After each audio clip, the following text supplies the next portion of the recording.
Hey everyone, welcome to my February 2020 scrapbookingstore.com Kit Club Kill a Kit video.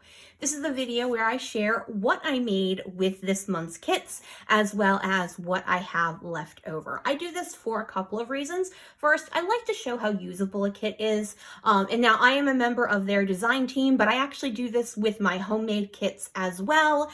And I find Scrapbooking Store stuff to be really easy to work with, as well as being a really economically friendly kit club. So I like to show the different types of layouts you can get out of it, and also how much I'm able to use of the supplies they provide in their kits.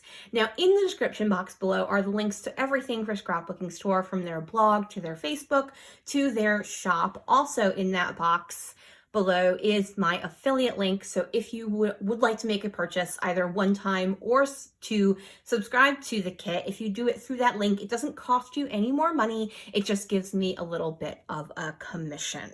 All right, so let's start talking about what I made. I made 3 one-page layouts and then 6 cards. I thought all of the cut-aparts and the embellishments were super cute, and so I made a bunch of spring-themed cards, and you can see them up on the screen now. The majority of things were just made from the 3x4, 4x6, and the cut-aparts. I did use one where I used that big flower on the back of a bike sticker. I did do some ink blending very lightly behind it that you might not be able to see in the photograph, but it just very, very light behind it. You can't see a lot of it. All right, so now let's talk about my layouts. I started off with this one with 2 selfies of myself. Selfies of myself. Okay, on this, it was called border strips, border something or other, something along those lines.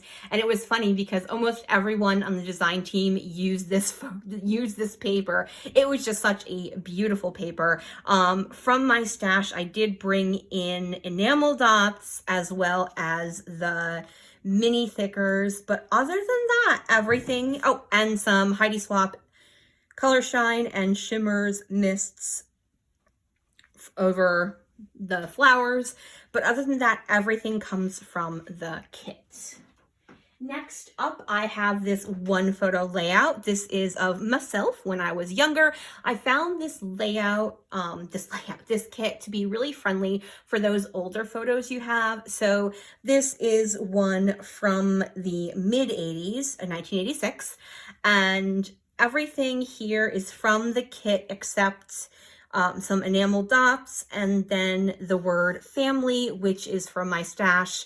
The word gather came from the 12x12 sticker sheet, so even part of my title for this layout came from the kit. Ms. Xanthi is investigating, making sure I'm doing everything okay. Oops, this one is turned. This is the last layout I made, and then once again, the only thing not from the kit is the title and the enamel dots. Everything else comes from the kit. So usually I only make around 4 cards. This time I did make 6. I have enough product to make another layout, but with February being on the shorter side and just my schedule, I'm not going to have time to work with this kit again before I need to start working with the next kit. So I just wanted to explain that. I can definitely make another layout, probably even 2. I just don't have the time right now to work with it. All right, I have not yet done the journaling. If you watched the video where I made this layout, I did mention that I was going to do the journaling off because it's going to be slightly more personal. I am making this literally right after I made that video. So there is, I did not have time to do it. And obviously I'm not going to show it to you with it on there. No. So now that I've shown you the layouts and the cards, let me show you what I have left over. So I used 4 of these Studio 112 dimensional stickers. They're really cute. They did need, I meant to say require, not provide. They did need extra liquid glue on the back end, but other than that, they worked really well. I loved having the little part bumped up, so that was super fun. I also used quite a few of the Heidi Swap washi stickers. Some of them were split in half, so they weren't like strips, they were more like banners. Some weren't, just regular strips. And then I did not use a bunch of the shaped ones, but they're really cute. I almost used that, but it was almost too modern for my layout about my graduation. It's not really about my graduation, it's just a photo of me at my graduation. And then the Bow Bunny Noteworthy die cuts, there were 37 of them.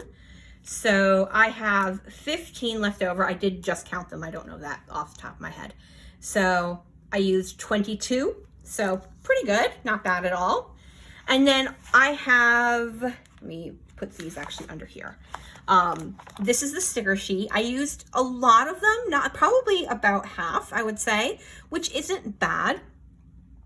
I really should have used this one on one of my cards, but I just, and I really love this floral. It just didn't end up working out for any of the layouts I was working on. So, but I'm happy with the amount of stuff I used on there. And then as for paper, these are all my scraps, especially because I made a lot of cards, and I used the cut-aparts for those. I have quite a few scraps. I do have 3 full-size sheets of paper. This one, you'll see, is a double. I did not get a double in my kit.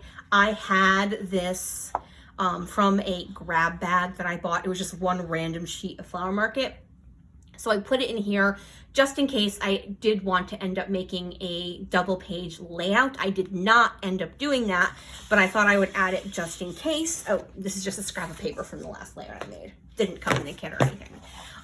But obviously, as you can see, I definitely could make at least one more, if not 2 or 3 more layouts.